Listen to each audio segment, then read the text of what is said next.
E aí, meus queridos, tudo bem? Eu sou o Prof. Clayton Reis e essa é a resolução de mais uma questão que fala sobre temperatura no geral. A questão diz o seguinte, ó, existem várias propriedades físicas que variam com a temperatura.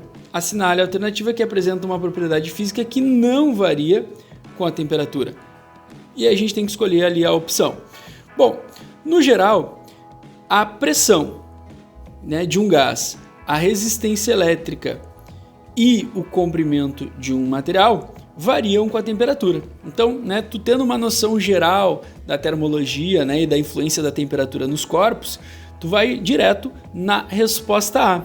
Vamos entender o seguinte, a massa do mercúrio dentro de um termômetro, ela não vai variar porque massa tem a ver com quantidade de moléculas, tem a ver com quantidade de mols ali, com átomos mesmo. E o que acontece? Para eu mudar a quantidade de massa, eu preciso mudar a quantidade de átomos naquele corpo. Então, quando eu aumento ou diminuo a temperatura, o que eu faço, na verdade, é aumentar ou diminuir o nível de agitação. Então, vamos lembrar que temperatura está associada justamente a isso, a nível ou grau, grau de agitação das moléculas de um corpo. Eu esquentar ou esfriar, eu estou mudando esse grau, não estou mudando a quantidade de matéria. Agora, pressão. A pressão, sim, ela depende da temperatura, porque imagina um gás preso num recipiente, e aí eu vou lá e aumento a temperatura desse gás, o que vai acontecer? Esse gás ele vai tender a expandir. Se o recipiente for um recipiente rígido, esse gás ele vai empurrar as paredes internas cada vez mais para fora, o que vai justamente aumentar a pressão lá dentro desse gás, A C fala da resistência elétrica. A resistência, está associada justamente à passagem dos elétrons, por um certo material.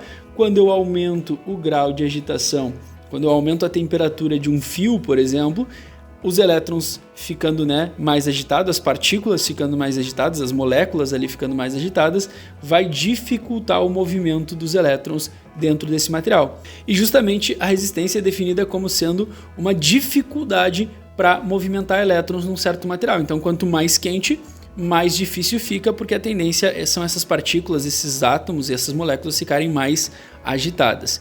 E a questão do comprimento, varia justamente por causa disso. O grau de agitação faz com que a distância média das moléculas aumente. Inclusive, a gente consegue calcular, isso que ele está falando, aquela parte de dilatação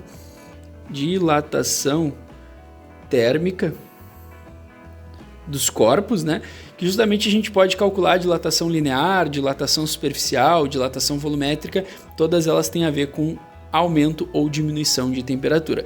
Então, realmente, a resposta dessa questão fica aí, a alternativa A, e nós vamos ficando por aqui. Espero que vocês tenham entendido, espero que vocês tenham gostado, muito obrigado por assistirem até aqui, fiquem ligados aí nas próximas resoluções, era isso, bons estudos para vocês e tchau, tchau!